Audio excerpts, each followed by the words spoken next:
안녕하세요. 저는 결혼 10년차 주부입니다. 오늘은 저희가 겪은 기가 막힌 이야기를 들려드리려고 합니다.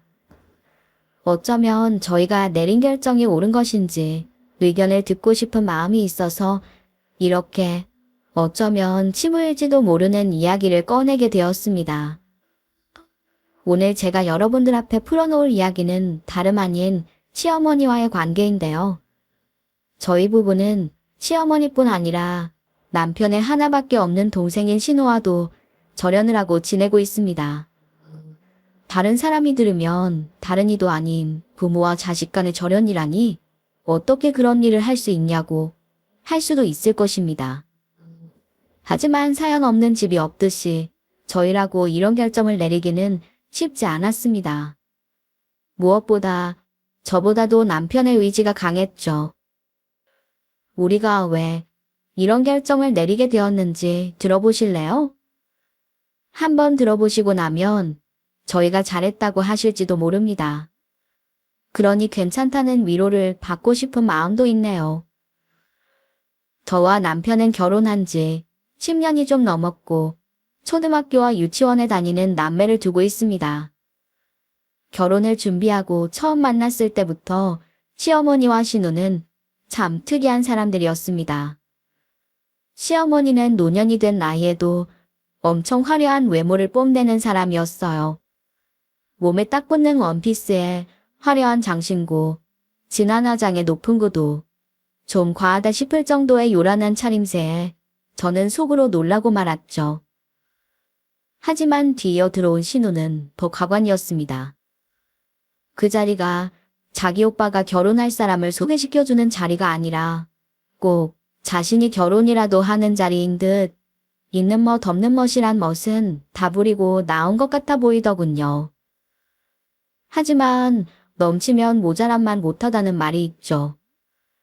화려한 색깔에 딱 붙는 원피스에 요란한 외투, 치렁치렁한 장신구와 진한 화장은 예뻐 보인다기보다는 뭐랄까 조심스럽기는 하지만 천박해 보이기까지 했습니다. 너무 화려하기만 한데다 두 분의 외모가 그걸 받쳐주지 못하니 어찌 보면 우스꽝스러울 정도였네요. 식사를 하면서도 그 두 사람은 자기 이야기를 하기 바빴습니다.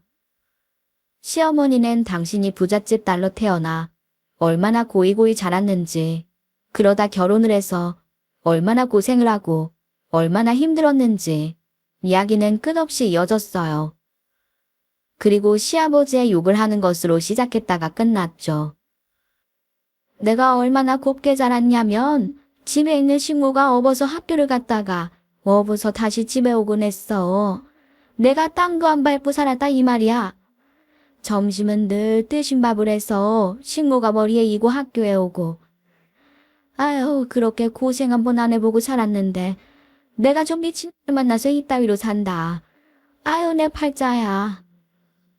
고개를 숙이고 지루한 시어머니의 신세 한탄을 듣고 있던 저는 귀를 의심하며 고개를 들었습니다. 처음 만난 제 앞에서 자신의 남편이자 저희 시아버지가 될 사람을 미친이라고 하다니 내가 잘못 들은 것인가 의심했지만 결코 잘못 들은 것이 아니었네요. 그 이후에도 시어머니는 자신의 남편을 가리켜 미친, 죽일, 썩을이라는 단어를 서슴없이 내뱉었고 신우와 시아버지는 그런 시어머니에게 익숙한지 별 반응을 보이지 않았습니다. 남편의 얼굴을 보았지만 그저 탁자 밑으로 제 손만 잡을 뿐 그 역시 평온한 얼굴이었죠. 두 분의 분위기는 너무나 이상했습니다. 저는 시부모님 되실 분이 저에게 할 것 같은 질문을 미리 생각해보고 대답도 생각해두었지만 다 쓸데없는 일이었어요. 시어머니와 신우는 저에게는 관심이 눈꽃만큼도 없어 보였습니다. 중간에 시아버지 되실 분이 잠깐 저에게 말을 걸었지만 시어머니나 신우가 곧바로 말을 채갔죠. 그래, 직장 생활하고 있다면서요? 무슨 일이에요? 마케팅 관련 일 하고 있습니다. 회사 홍보 쪽이에요. 재밌는 일 하시네. 시아버지가 더 말을 하려고 하는데 신우가 바로 나서더니 말을 가로치더군요. 아, 그거 그냥 노는 거 아니에요? 별로 하는 것도 없어 보이던데. 그냥 놀고 홍보 자리만 좀 쓰면 되지. 직장 다닌다더니 별거 없네. 전문직도 아니면서 그런 걸로 회사 다니면서 커리어 우먼인 척하는 게 나는 웃기더라. 그러자 남편이 발끈하며 말했어요. 무슨 말을 그렇게 해? 네가 뭘 안다고. 직장 생활 한 번 안 해본 애가. 오빠 벌써 편들어? 맨날 나보고 직장 생활 안 해봤다고 무시하더니 고작 마케팅 한다고 하니까 그러지. 나라고 뭐 모를 줄 알아? 난 또 뭐 회계사나 변호사쯤 되는 줄. 그건 그렇지. 저 자식은 치애빌 닮았나 맨날 저런 식이야. 야, 원래 있는 집 딸들은 일 안 한다. 나 봐라. 한평생 일해본 적도 없지만 내가 뭐 모르는 게 있니 뭐가 있니? 없는 집이나 딸들 밖으로 내돌리는 거야. 아이고 뭘 알아야지. 지혜비 닮아서 무식하고 천박하니까 내가 말을 말아야지 뭐. 저는 제 길을 의심했습니다. 그 이후로도 친우와 시엄마의 막말과 철딱선이 없는 행동은 계속되었어요. 하지만 희한한 건 그 누구도 그 둘을 제재하는 사람들이 없다는 것이었죠. 당시 전 이 결혼은 안 되겠다고 생각을 했어요. 시어머니가 그 지경인데 누가 결혼을 결심할 수 있었을까요? 제 이야기를 들은 부모님도 절대 안 된다고 반대하셨습니다. 하지만 제가 그 생각을 돌리고 결혼을 하게 된 것은 시아버지의 덕이었네요. 제가 남편에게 결별을 통보한 뒤 연락도 받지 않고 만나주지 않던 즈음 회사 앞으로 뜻밖의 사람이 찾아왔습니다. 바로 시아버지셨죠. 갑작스러운 방문에 놀라기도 하고 한편 불쾌하기도 했지만 그래도 어른이시라 마주보고 식사를 하게 되었는데요. 시아버지는 정중한 사과부터 먼저 하시더군요. 내가 미리 약속도 하지 않고 찾아와서 정말 미안해요. 이게 실례인 줄 알지만 내 잘못 때문에 아들이 고통스러워하는 걸 그냥 보고만 있을 수만 없어서 그랬으니 너그러 이해해줬음 해요. 아내와 딸을 그렇게 둔 건 내 잘못이지 내 아들 잘못은 아닌데 괜히 내가 잘못 가르친 죄를 내 아들이 받는 것 같아서 마음이 많이 아팠어요. 나 역시 아가씨가 너무 마음에 들고 꼭 내 며느리가 되었음 하는 마음도 있어서 이렇게 한번 만나고 싶기도 했습니다. 그날 제대로 얘기하지도 못했고 그날 많이 불편했죠? 시아버지는 아주 점잖고 훌륭하신 분이셨습니다.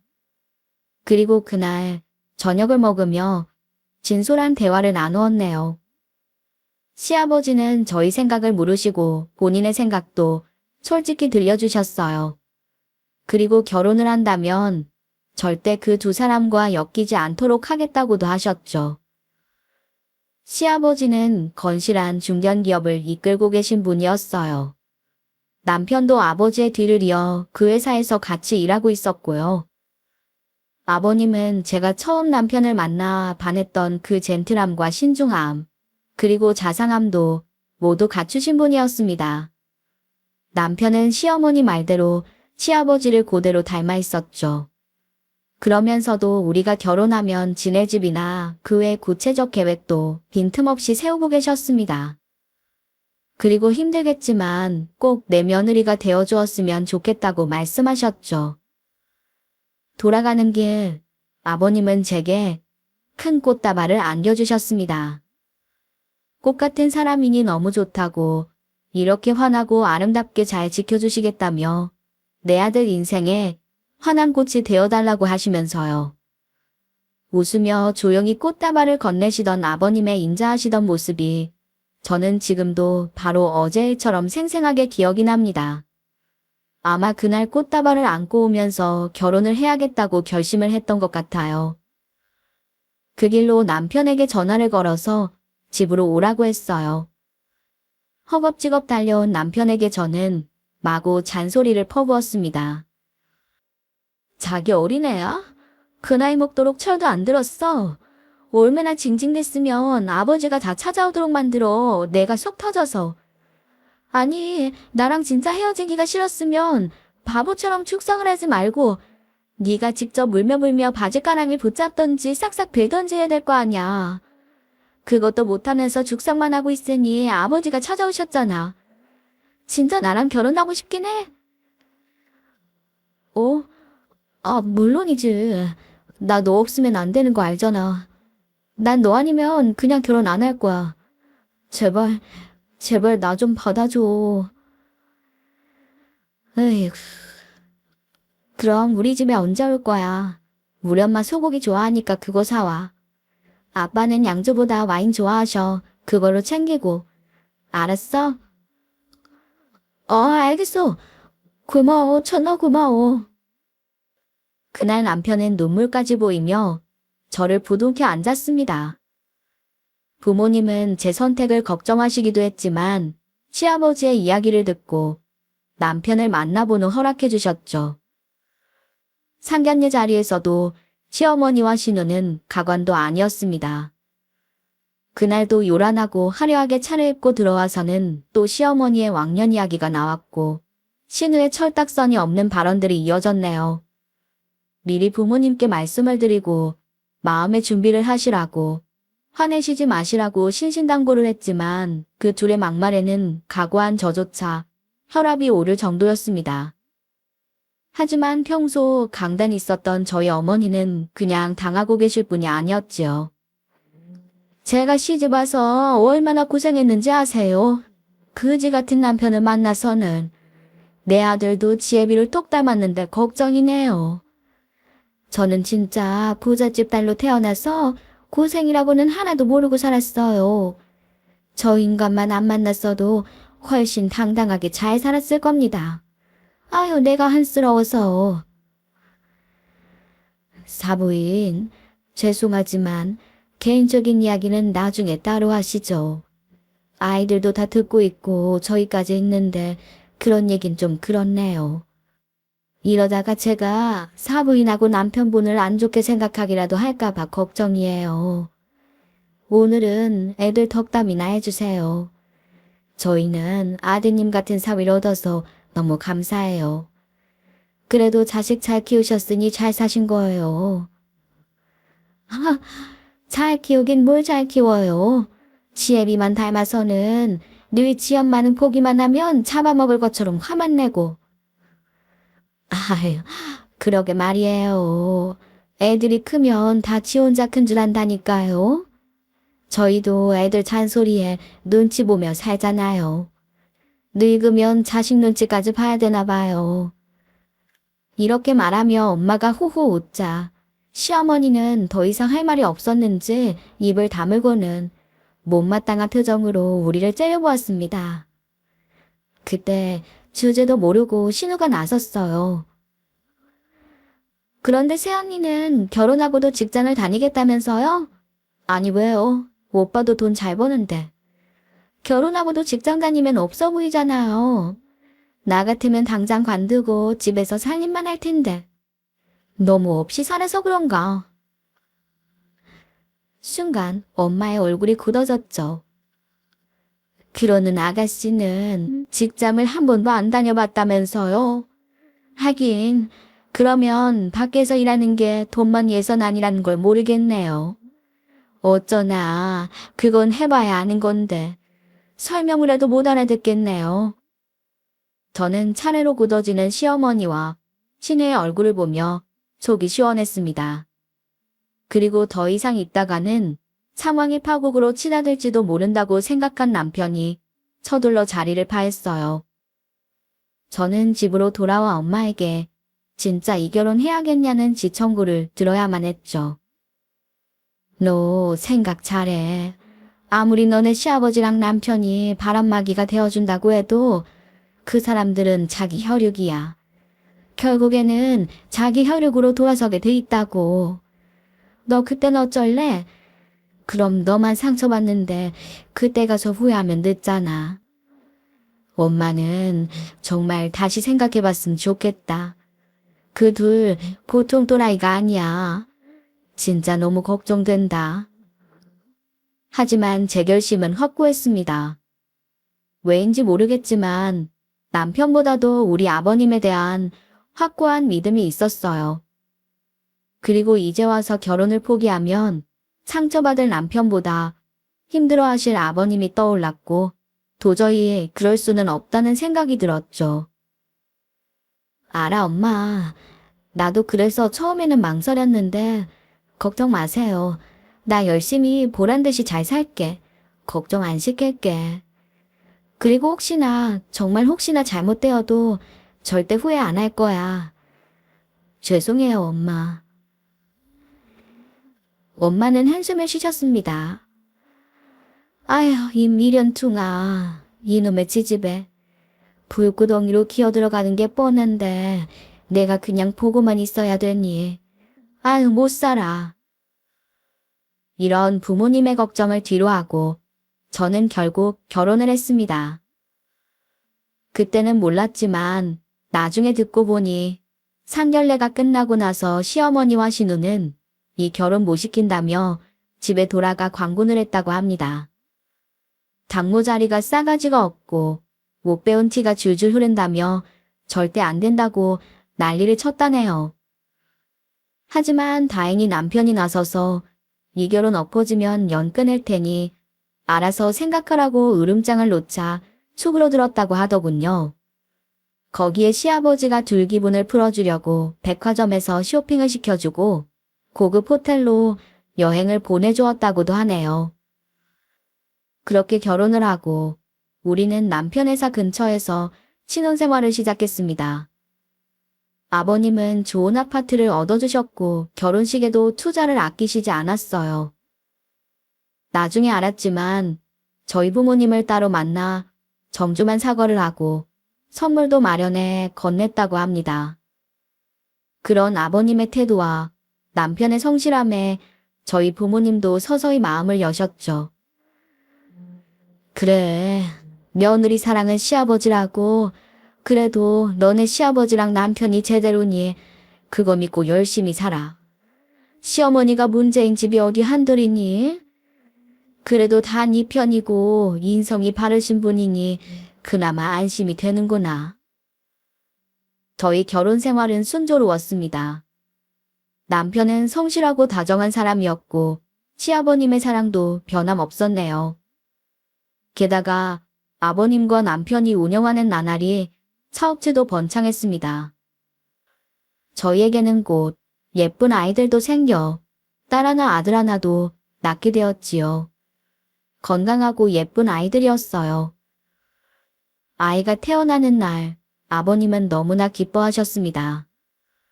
첫 딸이 태어났을 때는 병실로 찾아와 제 손을 잡으며 고생했다고 눈물을 훔치실 정도였죠. 그 모습을 보고 친정엄마가 누가 보면 그 사람이 내 친정아버지인 줄 알겠다며 저렇게나 모른 사람이 그런 마누라를 데리고 어떻게 사냐고 혀를 차기도 하셨네요. 그도 그럴 것이 시어머니라는 인간은 제가 아이를 낳은 날도 요란한 옷차림에 지독한 향수 냄새를 풍기며 병실에 나타났거든요. 그리고는 고생했다며 제 손을 꼭 잡아주는 시아버지 뒤에서 못마땅한 표정을 지으며 서 있다가 아이는 제대로 쳐다보지도 않고 한마디 던질 뿐이었습니다. 아주 눈물겹네 눈물겨워. 누가 보면 제가 당신 딸인 줄 알겠어. 애 낳은 게 뭐 별거라고. 아들도 아니면서. 예, 첫애는 아들을 낳아야 돼. 나봐, 떡하니 첫째 아들 낳았잖아. 여자는 무조건 결혼하면 애는 아들부터 낳아야지. 내가 아들 낳고 얼마나 칭찬 들었는지 아니? 살아계시던 우리 친정아빠가 너는 못하는 게 없다고 기뻐서 나에게 말이지. 그렇게 이어진 자기 자랑은 끝이 날 줄 몰랐죠. 듣다 못한 남편이 자기 어머니를 강제로 끌고 나가다시피 해서야 그 자기 자랑과 허세에 가득한 말들에서 벗어날 수 있었습니다. 그런데도 자기 할머니 되어서 우울하다며 시아버지에게 히스테리를 부려 또 쇼핑을 하고 여행을 갔다고 하더군요. 아무리 시간이 지나도 시어머니와 신우는 변하지 않았네요. 아니, 오히려 더 정도가 심해질 정도였죠. 시간이 흘러 신우도 결혼을 했습니다. 아버지와 오래 아시던 분의 아들로 변호사를 하던 건실한 청년이었어요. 너무 웃긴 건 시어머니도 자기 딸을 시집 보내는 입장이 되자 태도가 바뀌었다는 것입니다. 상견례 자리에서 어찌나 말을 조심하던지 저는 웃음을 참기 힘들 정도였어요. 신우의 결혼 생활은 순탄치 않았습니다. 그쪽 집안은 대대로 법 쪽의 사람들로 매사 정확하고 확실한 사람들이었는데요. 그분들은 아버지와 남편의 인품을 믿고 천을 주선해 결혼을 했는데 막상 결혼을 하고 나서 알게 된 신우의 실체에 경악을 했거든요.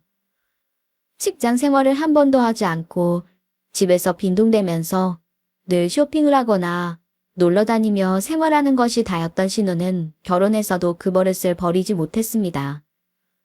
저한테는 결혼하면 살림을 해야 한다고 입이 닳도록 말하더니 살림은커녕 기본적인 요리나 청소는 아예 하지 못했던 것입니다. 가장 문제가 되었던 것은 씀씀이였습니다.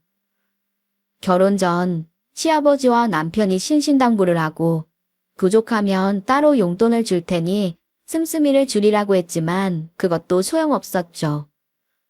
신우는 남편이 준 카드는 물론 자신의 오빠와 아빠에게서도 용돈을 받아서는 마구 써제꼈어요. 그리고 그런 행동을 지적하는 자신의 남편에게 온갖 히스테리와 막말을 내뱉었던 것이죠. 하루가 멀다 하고 부부싸움을 하고 일주일에 며칠씩 친정에 와서 울고불고 하소연을 해대던 신우는 결혼한 지 단 6개월 만에 이혼을 당했습니다. 제가 이혼을 당했다고 표현한 이유는 그야말로 일방적으로 쫓겨나듯 이혼을 당했기 때문입니다. 신우의 만행을 참을 수 없었던 신우의 남편이 변호사답게 차곡차곡 증거를 모아 소송을 제기해버렸던 것이죠. 빼도 박도 못하는 증거 앞에 저희는 할 말을 잃었습니다. 청소를 한 번도 하지 않아 더러운 집안, 썩어가는 개수대, 화를 낼 때마다 남편에게 손찌검을 했던 증거와 산처럼 쌓인 카드 명세서, 위자료는커녕 정신적 손해배상까지 해줘야 했죠. 그렇게 몸만 쫓겨나온 신우는 그래도 정신을 못 차리고 친정에 눌러앉아 시모와 둘이 온갖 꼴값을 떨어댔습니다. 시모라는 인간은 딸을 혼낼 생각은커녕 우울한 딸의 기분을 풀어줘야 한다며 불쌍하다며 짜고 돌았죠. 그리고 자신의 남편과 아들에게 화를 쏟아내더군요. 이게 다 그 인간 탓이야. 이놈의 그지같은 집구석을 먹어줬다고 결혼하라고 해선 변호사 나부랭이 따위 마음에 들지도 않았는데 쪼잔하고 더러운 집안에 엮여서 이게 뭐야? 아우 진짜. 하여튼 남편이란 놈 하는 짓이 마음에 드는 게 하나도 없어. 아우 어떡해 내 딸. 그러니까 돈도 없는 주제에 뭐 믿고 결혼을 해서는 나 어떡해. 괜히 이혼녀만 됐잖아. 이게 다 아빠 탓이야. 하여튼 사모일 줄도 모르고. 듣고만 있던 남편이 기가 차서 한마디 하더군요. 야, 너 말 조심해. 그게 왜 아버지 탓이야? 결혼 생활 제대로 못해서 쫓겨나온 주제 어디서 큰 소리야. 너 그럴 거면 이 집에서 나가. 나가서 혼자 벌어서 혼자 살아. 이게 어디서? 그러자 시엄마가 신우를 감싸겠다고 나서서 남편에게 고함을 질렀습니다. 그만해. 네 여동생한테 나가라니. 얘가 어디 갈 데가 있다 그래. 넌 진짜 매정하게 그러는 거 아니다. 안 그래도 힘든 애한테. 너 결혼했다고 이제 우린 보이지도 않아? 하여튼 지혜미 닮아서 싸가지 없기는. 엄마도 그만해. 엄마가 맨날 이렇게 싸고 도니까 애가 정신을 못 차리는 거잖아. 30 넘은 년이 지 손으로 돈 한 푼 벌어본 적도 없으면서 도임 무성질도 모르고 아냐, 이참에 내가 네 버르장머리를 고쳐놔야겠어. 남편은 신우의 가방을 뒤져서 카드를 모조리 잘라버렸습니다. 신우가 울고불고 난리를 쳐도 소용이 없었죠. 그리고 자신의 카드 하나를 내던지며 말했어요. 너 잘 들어. 엄마도 잘 들어요. 이제 더 이상은 안 돼. 둘이 한 달에 쓰는 돈이 얼만 줄 알아? 이대로 가다가는 아버지랑 내가 아무리 일해도 감당 못해. 너 이 카드 한 장만 써. 내 명의로 되어 있으니 한 달에 얼마 쓰는지 다 볼 거야. 한도도 줄일 테니 매달 이거 하나로만 생활해. 어머니 카드도 다 해지할 거예요. 그렇게 아세요. 카드 하나 드릴 테니 그걸로만 사세요. 그렇게 제 손을 잡고 돌아서는 저희의 등 뒤로 시어머니가 악을 써댔어요. 야, 너 내가 웃소아? 난 네 엄마야. 네가 어떻게 나한테 이럴 수 있어? 너 키워준 사람한테. 나보고 가난해 죽으란 말이야. 이걸로 어떻게 살아, 이 배은망덕한 놈아. 내가 어떻게 살았는데. 너네 아버지 그 개띠 같은 놈이랑 산 것도 다 너 때문이었다고. 야, 이 프로자 새끼야. 거짓말 좀 그만하세요. 나 때문이야구요? 치워주셨다고요? 엄마가 언제 한 번이라도 나 학교 다닐 때 신경 쓴 적 있어요? 내가 아플 때 병원이라도 언제 데려간 적 있어요? 아니, 하다못해 밥이라도 차려준 적 있어? 없잖아. 늘 이모님이 챙겨주고 늘 기사님이 데려다 줬어. 나 때문에 참았다고? 등 때문이잖아. 아버지가 그렇게 이혼하자고 했는데 싫다고 버틴 사람 엄마잖아. 그래놓고 왜 이래? 남편은 분노로 가득 차 발해를 떨었습니다. 평소에 워낙 인자하고 온순하던 사람이라 그런 모습을 처음 본 저는 물론 시어머니도 충격을 받은 듯 대꾸도 못하고 있었네요. 정신 차리세요. 마지막 경고예요. 그것만으로도 웬만한 4인 가족이 살아가는 데 충분한 생활비예요. 한 번만 더 이런 식으로 망신스러운 삽을 치면 그때는 용서 못해. 그날 저녁 집에서 맥주를 한잔하며 남편은 집안 이야기를 자세하게 해주었어요. 그동안 이상한 줄은 알았지만 그 속내에는 상상도 못한 사연이 있었습니다. 시어머니는 말 그대로 엄청난 부잣집의 외동딸이었답니다. 그것도 어렵게 얻은 딸이었기 때문에 정말 고이고이 컸죠. 좋게 말해서 곱게 큰 것이고 나쁘게 말하면 응석바지로 자라 버릇없게 큰 것이었어요. 거기에 성질도 불같아서 한번 화가 나면 집에서 일하는 아주머니는 물론 나이가 많은 사람에게도 손찌검을 하고 막말을 할 정도로 제멋대로였다는군요. 처음 시아버지는 시어머니의 과외 선생님이었답니다. 성적이 좋지 않아 대학을 다 떨어지고 결국 명문대생 과외를 구했는데 시어머니가 너무 성질을 부려대는 통에 한 달을 넘기기 어려웠다죠. 하지만 시아버지는 그런 어머니의 성격에도 무던히 과외를 이어가 그 다음에 시어머니를 그나마 명문은 아니지만 수도권 대학에 합격을 시킨 것입니다. 그리고 그동안 저희 시아버지를 유심히 지켜보시던 시모의 아버지가 아버지를 마음에 두고 있다가 둘을 결혼시킨 거였어요. 시아버지도 사업을 시작할 때 시어머니 친정의 돈을 바탕으로 시작했다고 합니다. 하지만 결혼 생활은 당연히 형통하지 않았겠죠. 시어머니는 시아버지를 하인이나 종처럼 대했고 주변 사람들에게도 회악질을 멈추지 않았다더군요. 견디다 못한 시아버지가 위자료를 넉넉하게 줄 테니 이혼을 하자고 했지만 그걸 거부한 건 시어머니였습니다. 그 즈음에는 시어머니 친정사업도 어려워져 예전 같지 않았던 것이죠.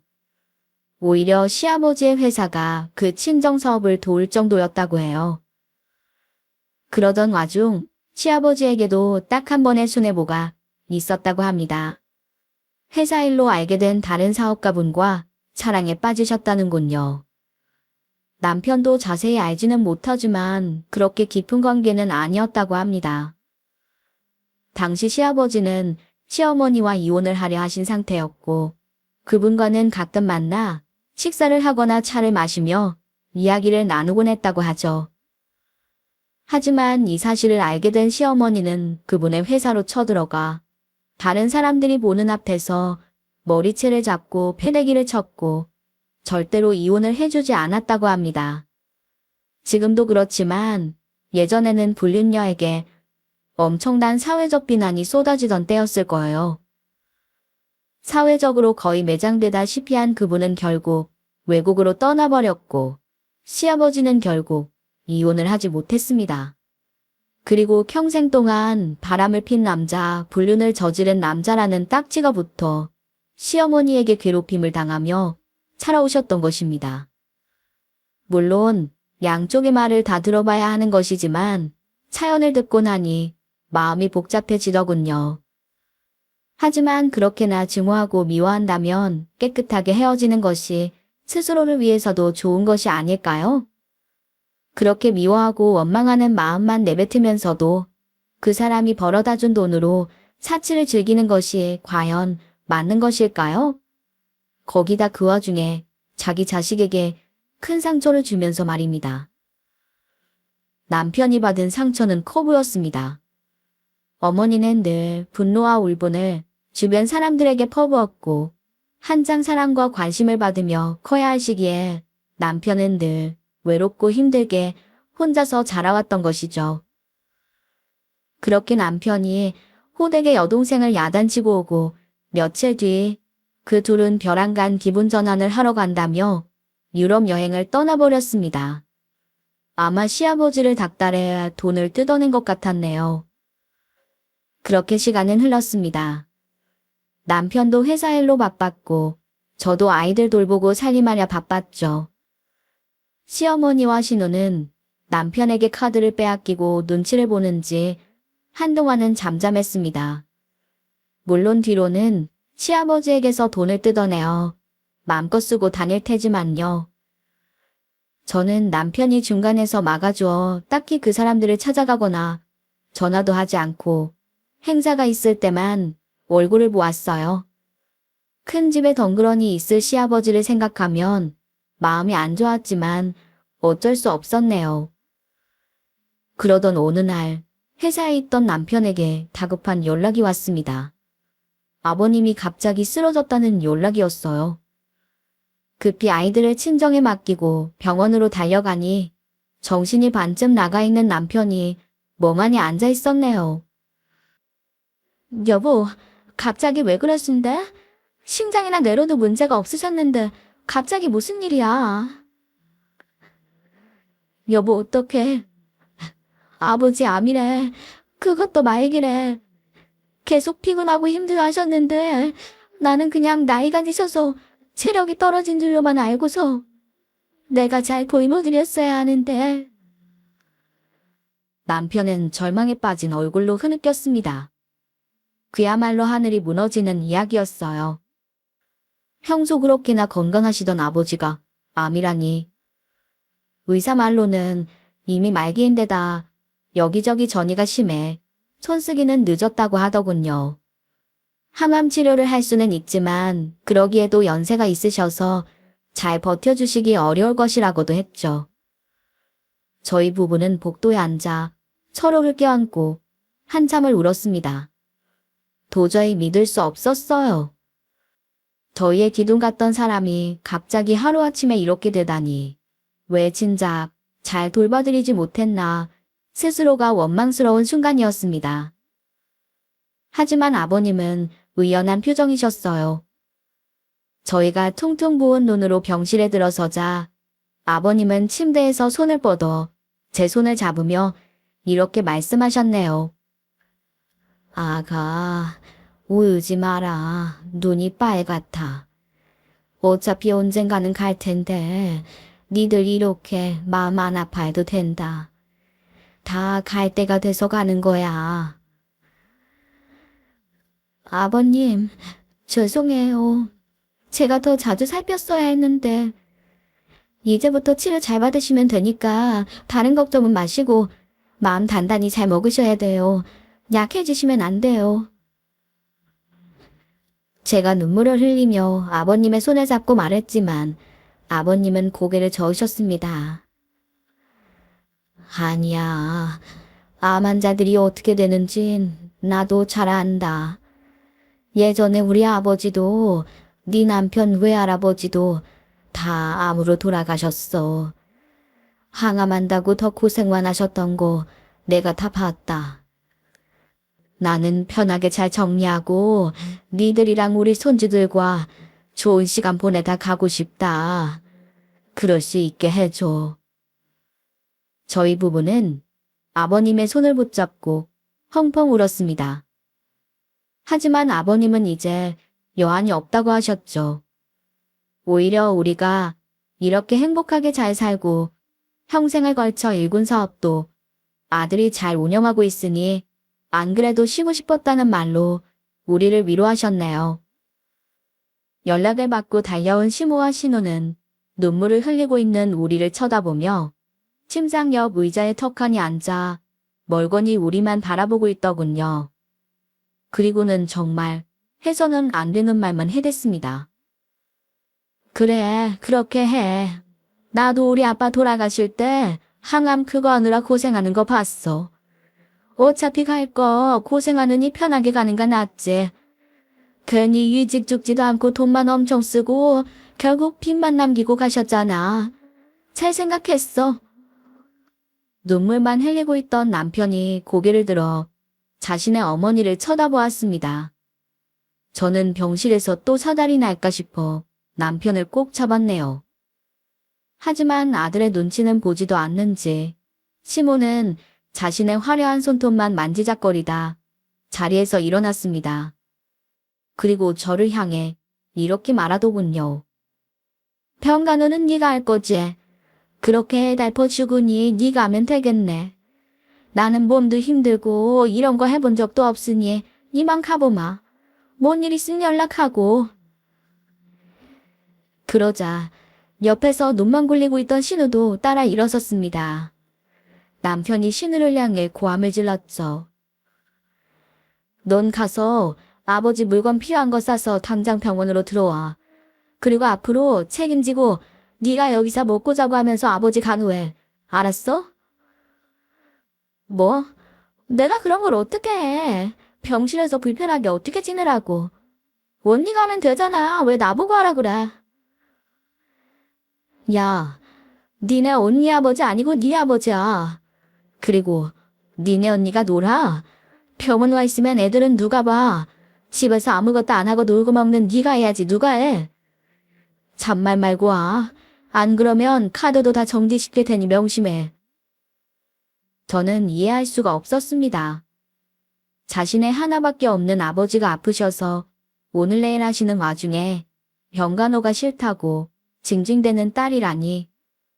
게다가 아버님이 계시는 병실은 1인실로 넓고 간병인을 위한 여유 공간도 충분했어요.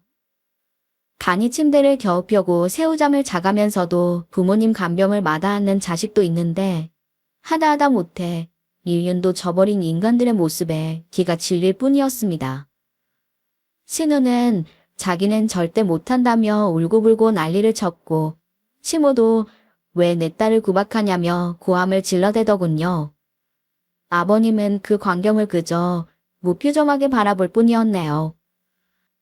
저는 더 이상 이 사태를 유지할 수가 없었어요. 어떻게든 아버님 눈에서 줄을 치워야겠다는 생각에 소리부터 지르고 맞습니다. 다 조용히 하고 나가요. 당장 나가라고요. 뭐, 지금 너 뭐라고 했니? 지금 그거 나한테 하는 소리야. 나가라고? 네, 나가세요. 당장 여기서 사라지라고요. 여기 남아서 병가도 할 거 아니면 지금 당장 나가요. 나가서 부를 때까지는 다시 오지 마세요, 제발. 소리를 버럭 지르자 시모는 화가 나 노려보았지만 그것도 잠시 우는 딸을 데리고 사라지기 바빴습니다. 아버님이 암으로 살 날이 얼마 남지 않았다고 할 때는 눈물 한 방울 안 흘리더니 간병이 하기 싫다고 아버님 앞에서 눈물을 흘리는 꼴이 역겨워 정말 다시는 보고 싶지도 않았어요. 당신은 가서 아버님 필요한 물건들 좀 챙겨와요. 내가 적어줄 테니 대충만 챙겨오면 될 거야. 가서 문제될 만한 물건은 다 치우고 오고 얼른. 놀란 듯 저만 쳐다보던 남편은 얼른 고개를 끄덕이고 병실을 나갔습니다. 제 말이 무엇인지 다 알아들었을 것이죠. 남편은 빠르게 아버님의 필요한 옷가지 몇 개와 아버님의 인감 등을 전부 챙겨왔네요. 저는 그 사이에 친정에 전화를 했습니다. 그리고 당분간 아이들을 부탁드렸어요. 제가 전한 소식에 저희 친정어머니는 눈물까지 보이셨습니다. 이렇게 생판 남인 사람도 가슴 아파하는데 하물며 집에서 키우던 강아지가 아파도 걱정을 하는 게 사람인데 저는 더 이상 그들을 가족이라 부르고 싶지도 않았네요. 저는 그날부터 아버님 곁에서 병간호를 시작했습니다. 아버님은 괜찮다고 간병인을 쓰면 된다고 집으로 가라고 했지만 제 마음이 편하지 않았어요. 그리고 당장은 거동도 불편하지 않으셔서 제가 남편과 교대로 집을 왔다 갔다 하면서 병간호를 할 수 있었습니다. 처음에는 아버님도 평소와 다르지 않으셨어요. 아이들도 친정엄마가 잘 돌봐주셨고 가끔 병원으로 와 할아버지에게 안겨 재롱을 떨기도 했습니다. 하지만 저희 부부의 간곡한 부탁으로 항암 치료를 시작하자마자 아버님의 병세는 급속히 나빠지셨죠. 항암 치료라는 것이 너무나 독해서 암세포는 줄일지 몰라도 암세포를 죽이느라 다른 온몸의 기력도 다 빼앗는 것 같더군요. 아버님은 며칠 동안 종일 토하시다가 내내 잠만 주무셨습니다. 인자한 웃음도 평온한 말씀도 없으셨죠. 며칠 사이에 살이 너무 빠져 겁이 날 정도였어요. 그 모습에 저희 부부는 결국 체념하고 운명을 받아들여야만 했습니다. 어떤 치료를 해서든 아버님을 치료해보겠다는 생각은 저희의 욕심이라는 사실을 인정해야만 했죠. 그동안에도 시모와 신우라는 인간은 코빼기도 비추지 않더군요. 남편이 화가 나 어떻게 한 번을 안아볼 수가 있냐고 전화로 화를 내도 그때뿐 허리가 아프다, 감기에 걸렸다, 내일 가려고 했다 핑계만 대고 오지 않았습니다. 분노한 남편이 카드를 다 정지시켰지만 그것도 소용없었어요. 이미 그들은 아버님의 신용카드와 현금카드를 전부 챙겨놓고 마음껏 사용하고 있었죠. 그러던 어느 날 아버님 핸드폰으로 모르는 전화번호로 전화가 걸려왔어요. 아버님이 투명 중이었어도 워낙 전화가 종종 왔기 때문에 핸드폰을 늘 충전해두고 있었는데 그때는 약을 맞고 겨우 잠이 든 아버님을 대신해 제가 전화를 받았습니다. 그런데 그 전화를 듣고 저는 제 길을 의심할 수밖에 없었네요. 여기 부동산인데요. 제가 진짜 혹시나 해서 연락드려요.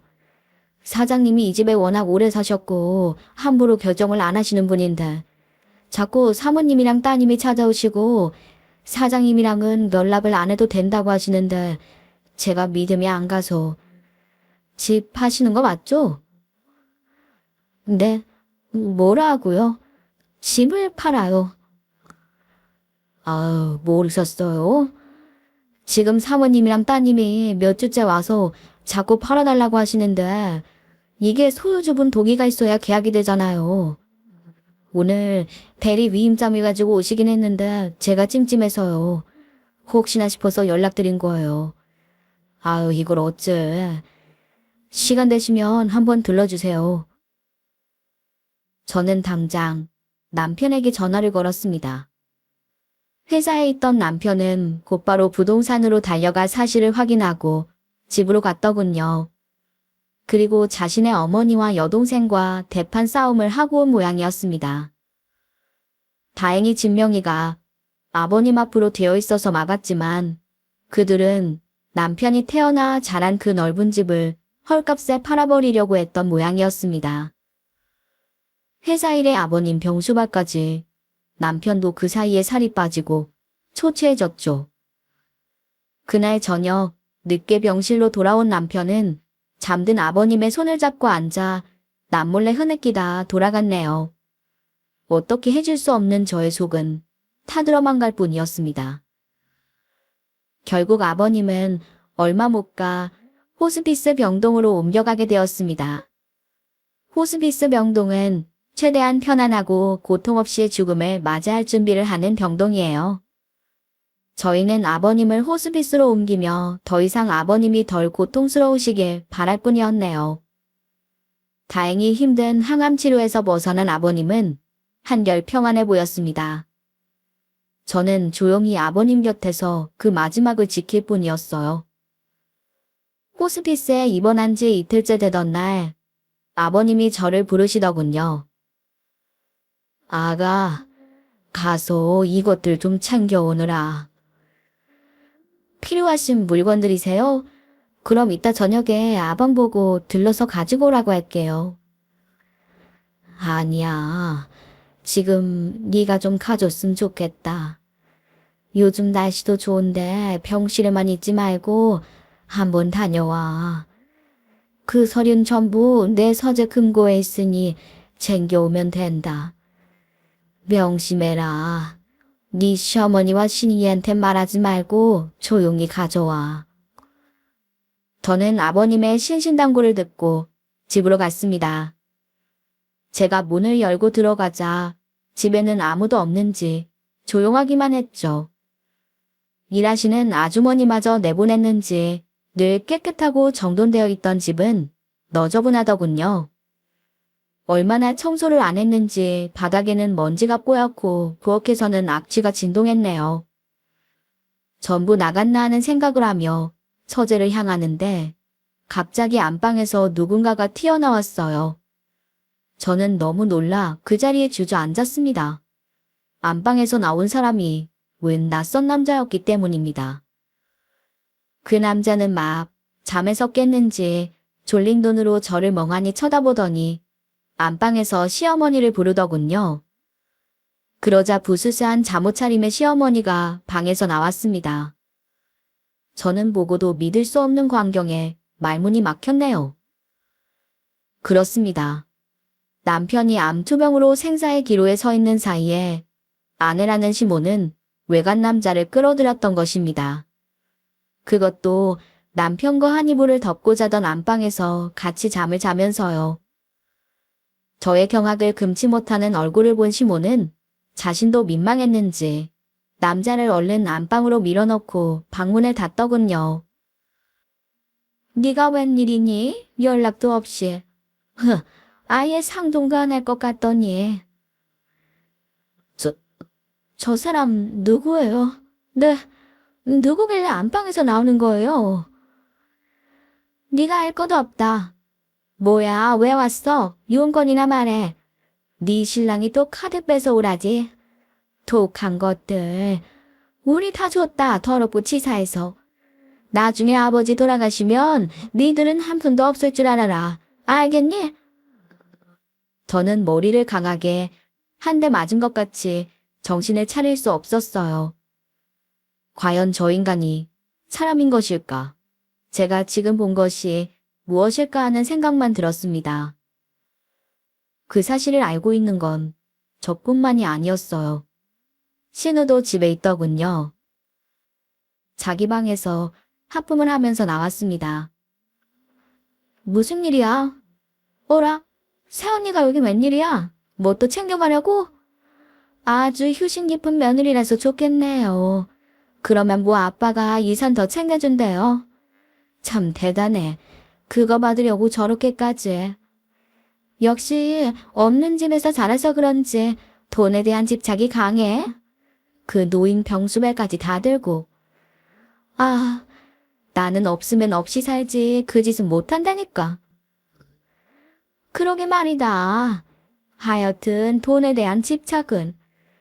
하지만 너도 알다시피 이 집 재산의 절반은 아내에게 가는 거 알지? 자식에게도 공평하게 나눠지니까 니들에게 돌아갈 건 거의 없을 거야. 그거 알았으면 이 집 기웃거리는 짓은 그만하고 너네 시아버지 숨 넘어가면 그때나 연락해. 저는 겨우 자리에서 일어나 후들거리는 다리로 서재로 향했습니다. 그 와중에도 아버님과의 약속은 지켜야겠기에 아버님이 가족 사진이 보고 싶다고 해서 챙기러 가는 것이라 둘러댔네요. 그렇게 들어간 아버님 서재는 엉망진창이었습니다. 숨겨놓은 재산이라도 찾으려는 것인지 주모녀가 마구 뒤진 듯 책들은 바닥에 나뒹굴고 있었고 가지런하던 서류들도 함부로 흩어져 있더군요. 그 모습들이 눈에 들어오니 눈물이 절로 나왔습니다. 저는 눈물을 훔치며 아버님의 서재를 말끔히 정리하고 금고를 열어 말씀하신 서류들만 챙겨 집을 빠져나왔네요. 서재를 나오니 그 남자와 시어머니는 거실에 앉아 커피를 마시고 있더군요. 신우는 그 사이에서 하호 꼴값을 떨며 알랑방구를 끼고 있고요. 딱 봐도 제비처럼 보이는 그 남자는 시어머니보다 20살 가까이 어려 보였습니다. 양옆에 시어머니와 신우의 시중을 받으며 거실 소파에 떡하니 앉아 의시대고 있는 꼴이 도저히 봐줄 수가 없었죠. 무엇보다 그런 시어머니와 내연남 사이에서 즐겁게 웃고 떠드는 신우가 더 어이없었어요. 제가 서류를 가지고 가자 아버님은 갑자기 활기를 찾으신 것 같았습니다.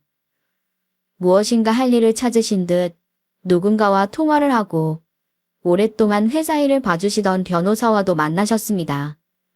그것이 상속에 관한 문제였다는 것은 아버님이 모든 일을 처리한 뒤 알게 됐네요. 제가 그때 가져간 서류들은 아버님의 모든 재산과 관련된 서류들이었죠. 아버님은 그렇게 재산을 전부 저희 부부와 저희 아이들에게 넘기고 상속세도 완벽하게 다 정리한 다음 할 일을 마치셨다는 듯 편안하게 눈을 감으셨습니다. 아버님이 세상을 떠나시는 순간에는 저희 부부와 아이들 그리고 저희 친정부모님이 그 곁을 지켰어요. 그들은 임종이 임박했다는 연락을 받고서도 늑장을 부리다가 아버님이 눈을 감으시고 난 뒤에나 도착했죠. 슬픔에 가득 차 오열하느라 정신을 차리지 못하는 남편 뒤에 서서 먼 친척의 운명을 구경하는 것처럼 그렇게 팔짱을 끼고 서 있을 뿐이었네요. 다른 사람에 대해서는 말을 아끼는 저희 친정아버지조차 금수 같은 인간들이라 상종하면 안 되겠다고 하셨을 정도였습니다. 장례식장에도 그들의 꼴은 가관이었습니다. 너무 울어 제대로 식사도 하지 못하고 비틀거리는 초췌한 남편과는 다르게 그들은 상주 자리를 제대로 지키지도 않았어요. 허리가 아프다, 다리가 아프다며 나가서 자신들의 친구들을 불러 모아놓고 먹고 마시며 하오 즐거워 보였죠. 그 와중에도 진한 화장과 지독한 향수는 여전했습니다. 오랫동안 사업을 하셨고 인망이 좋으셨던 시아버님을 문상오는 사람들은 끝이 없었어요. 저는 슬픔에 잠길 겨를도 없이 손님을 접대하느라 정신이 없었네요. 아이들을 봐줄 사람도 없어서 친정어머니까지 꼽아 2박 3일을 장례식장에서 보내야만 했습니다. 그런데도 그들은 그 3일 동안 먹을 거 다 먹고 잘 거 다 자고 술 마시고 항에 겨워 떠들어댔습니다. 모든 사람들이 손가락질을 하며 혀를 찼지만 그들은 그게 눈에 들어오지 않는 것 같았어요. 이제야 해방이 된 것 같은 기분이다. 내가 저 인간이랑 살면서 얼마나 속이 문드러졌는지 알지? 이 사업도 다 우리 친정아버지 돈으로 시작했으면서 말이야. 그렇게 인색할 수가 없었어. 어차피 갈 사람은 갔으니까 나는 이제 여한 없이 살아볼랜다.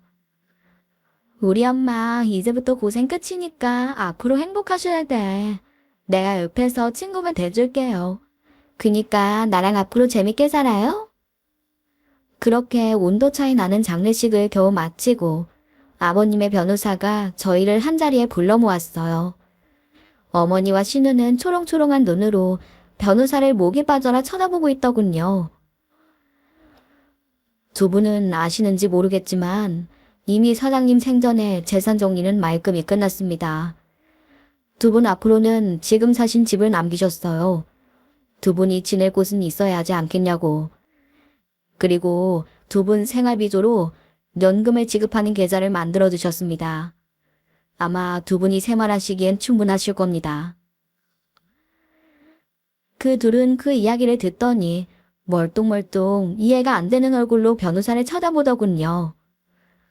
아니, 그게 무슨 말이야? 집이랑 생활비라니. 그 사람 앞으로 재산이 얼마나 있는데 꼴랑 생활비를 준다고? 아니, 이게 무슨 소리야? 사장님 재산은 사업체와 약간의 현금, 그리고 집이 전부이신데 아시다시피 회사는 사장님 2명 중에 이사회 의결을 거쳐서 아드님을 물려받으셨고 그 외는 회사 투자금이라 개인이 손댈 수 없습니다. 그 외 재산은 이미 처분해서 두 분이 그동안 쓰신 카드 대금으로 다 지불되었으니 딱히 두 분 앞으로 갈 것은 없어요. 하지만 연금이 넉넉하니 생활에 부족함은 없으실 겁니다. 그 말에 시어머니가 발악하는 고함을 지르며 자리에서 벌떡 일어났습니다. 그리고 저를 무섭게 노려보더니 제 멱살을 잡고 철썩 뺨을 쳤죠. 이 여우 같은 년, 너 무슨 수를 쓴 거야? 너 이 년, 이 더러운 년이 재산을 다 빼돌리고 너 진짜 내 손에 죽어볼 거야. 저는 힘없이 뺨을 맞고 자리에 쓰러졌습니다. 그때 남편이 자리에서 일어나 고함을 치며 말했어요. 시모와 신우이의 고함과 폐악질로 소란스럽던 사무실에는 이 순간 정적이 감돌았죠. 제발 그만 좀 해. 두 분이 오시기 전에 아버지와 나 그리고 변호사님이 전부 정리했소. 그나마 그 집에서 내쫓지 않는 것을 고맙게 여겨요. 이제 그 정도면 됐소. 그러니 다시는 우리 보지 맙시다. 당신들끼리 잘 살아. 너 이 나쁜 새끼. 내가 가만히 있을 줄 알아. 소송할 거 다 소송해서 니들이 뺏어간 우리 목 다 찾아올 거야. 이렇게 빼돌리면 될 줄 알았지. 인연놈들이 한피였어. 나쁜 것들. 네, 하세요. 얼마든지 하세요. 우리는 뭐 바본 줄 알아요? 하려면 소송 얼마든지 해. 근데 당신들 소송할 비용은 있고 하는 말이야? 네가 인간이야? 네가 사람이냐? 친엄마를 버리고 나 몰라라는 게 인간이야? 이 나쁜 새끼, 이 천벌받을 새끼. 신우란 인간도 옆에서 아까거리더군요. 그래, 오빠가 사람이야? 혈육은 나 몰라라 하고 재산만 챙겨서 지 마누라랑 도망가고 진짜 인간도 아니야. 용서 못해. 내 재산도 다 빼돌리고 이 도둑놈아. 둘을 무시하고 자리를 뜨려던 남편은 니네 조용히 돌아서더니 시모와 신우 앞으로 성큼성큼 걸어갔어요. 그리고는 짝하고 신우의 뺨을 오여붙였습니다. 인간, 이윤, 그러는 당신들이 인간이야? 아버지가 그렇게 아프신데 병원 한 번은 안 오고 임종도 안 지켰어. 집에서 웬 남자랑 히히덕거리느라 우리가 모를 줄 알아? 어머니가 그동안 외도한 게 수도 없이 많은 거 아버지가 모를 줄 아셨어요. 그리고 남편은 여동생을 손가락으로 가리켰죠. 아버지 딸 아닌 거 알아요. 아버지 다 아셨어요. 그래도 참고 감싸준 거 모르시죠? 예전에 외할아버지가 돌아가실 때 울면서 내 딸 부탁한다고 한 것 때문에 참고 또 참으셨다는 건 아세요? 아마 모르시겠죠. 아버지가 그러셨어요. 자신은 약속을 했으니 참았지만 저는 약속한 적 없으니 안 그래도 된다고. 그러니 이 인연은 자기가 다 정리하고 가시겠다고. 그 마음이 어떠셨을지 상상은 가세요. 남편의 말을 듣던 시어머니의 얼굴이 하얗게 질렸습니다. 신우이의 표정도 창백해졌죠. 둘의 반응을 보니 아마 신우 역시 알고 있는 듯 했네요. 이미 호적 정리 들어갔어요. 아버지 생전에 다 처리하신 거니까 쟤는 아버지 호적에서 정리될 거예요. 그래도 예전의 정으로 먹고 살게는 해준 거니까 가서 숨지겨 사세요. 반성이라는 것도 좀 하시면서요. 그렇게 남편은 제 손을 잡고 사무실을 빠져나왔습니다. 그리고 집으로 가는 동안 아무 말도 하지 않았습니다. 그렇게 저희는 그들과의 인연을 정리했어요. 아버님 49제를 지내면서 이제 아무 걱정 없이 편안하시라 빌어드렸네요. 49제를 지내고 얼마 지나지 않아 시모와 신우에게 연락이 왔습니다. 정작 49제 때는 코빼기도 안 보이더니 자신들이 필요하자 울며불며 연락이 왔더군요. 집이 팔렸다며 집에서 쫓겨나게 생겼다고 어쩌냐며 말입니다. 남편이 달려가 보니 그 말이 사실이더군요. 범인은 시모와 신우가 붙어서 아양을 떨던 그 남자였습니다. 둘에게서 더 이상 뜯어먹을 것이 없다는 사실을 알게 된 남자가 인감을 훔쳐 집을 팔아버리고 날랐던 거죠. 거기에 두모녀의 연금 계좌도 전부 해지해서 가지고 갔더군요. 두 사람은 어쩌냐며 난리를 쳤지만 남편은 칼같이 행동했어요. 난 모른다며 이 집은 어머니 명의이니 알아서 하시라며 선을 그었습니다. 부동산에서 제시한 계약서에는 떡하니 시어머니의 서명과 신분증까지 있더군요.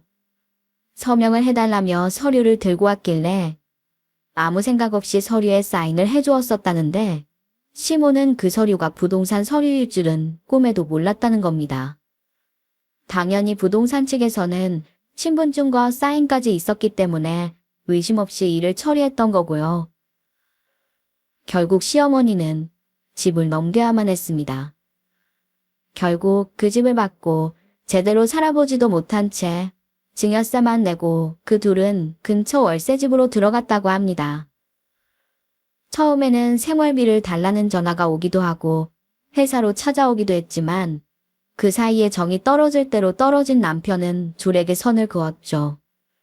그리고 최소한의 용돈 정도만 쥐어주고 신우에게는 이제 일을 하라고 경고를 했다고 해요. 둘은 거짓골로 어렵게 사는 것 같지만 남편은 이제 일말의 동정심도 들지 않는다고 하더군요. 아버님이 아플 때 찾아오지도 않고 남자를 끌어들인 것도 모자라 자신의 유년 시절 추억이 있던 집을 아무렇지도 않게 넘겨버린 것이 도저히 용서가 되지 않는다고 했죠. 그렇게 그들과의 인연은 정리가 되었습니다. 다행스럽게도 이제는 떨어질 콩고물도 없다고 판단했는지 연락이 오고 있지 않습니다. 이제 그들도 남편이 무서운 줄 알았겠죠. 가끔 평온한 얼굴로 눈을 감으시던 아버님이 생각납니다. 당신이 하시는 일을 다 마친 얼굴로 후련하게 가셨던 그 얼굴은 아마 저희들은 더 이상 그 모녀에게 휘둘리지 말고 살아가란 뜻이셨겠죠. 앞으로의 일이 어떻게 될지는 사실 모르지만 그래도 저희는 그저 하루하루 최선을 다하며 살고 있습니다. 아이들도 건강하게 잘 자라고 있고 남편도 사업을 잘 이뤄나가고 있어요. 아마 저희의 이런 모습을 아버님이 보고 계신다면 분명 잘했다 하시겠죠. 아주 나중에 아버님을 뵙게 되면 꼭 여쭤보고 싶습니다. 오늘의 썰맘 사연에 여러분의 소중한 댓글 기다리면서 구독, 좋아요, 고민은 물론 알람 설정도 부탁드립니다. 그럼 오늘도 함께 읽어주셔서 감사합니다.